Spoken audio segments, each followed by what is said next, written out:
The scope of this book. Those who wish to succeed must ask the right preliminary questions. Aristotle, Metaphysics, Book 3, 1.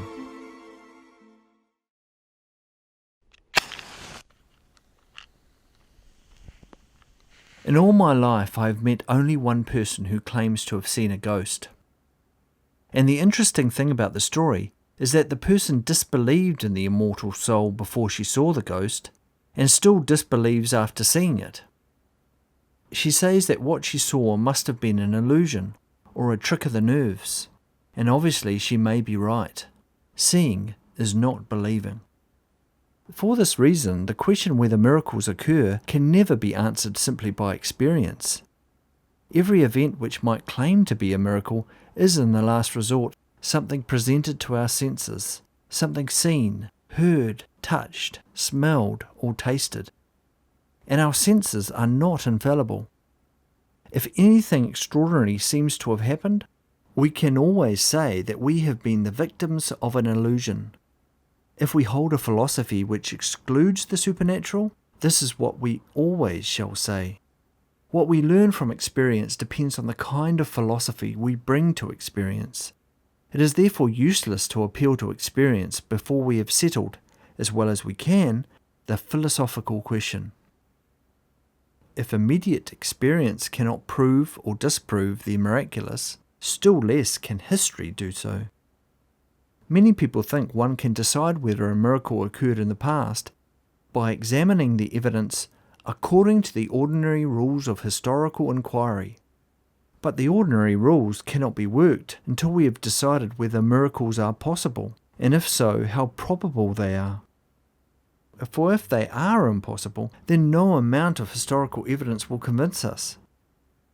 If they are possible but immensely improbable, then only mathematically demonstrative evidence will convince us. And since history never provides that degree of evidence on any event, history can never convince us that a miracle occurred. If, on the other hand, miracles are not intrinsically improbable, then the existing evidence will be sufficient to convince us that quite a number of miracles have occurred. The results of our historical inquiries thus depend on the philosophical views which we have been holding before we even began to look at the evidence. This philosophical question must therefore come first. Here is an example of the sort of thing that happens if we omit the preliminary philosophical task and rush on to the historical. In a popular commentary on the Bible, you will find a discussion of the date at which the fourth Gospel was written.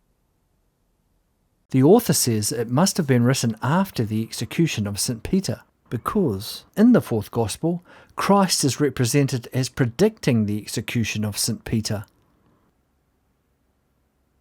A book, thinks the author, cannot be written before events which it refers to. Of course it cannot, unless real predictions ever occur. If they do, then this argument for the date is in ruins, and the author has not discussed at all whether real predictions are possible. He takes it for granted, perhaps unconsciously, that they are not. Perhaps he is right, but if he is, he has not discovered this principle by historical inquiry. He has brought his disbelief in predictions to his historical work, so to speak, ready-made. Unless he had done so, this historical conclusion about the date of the fourth Gospel could not have been reached at all. His work is therefore quite useless to a person who wants to know whether predictions occur.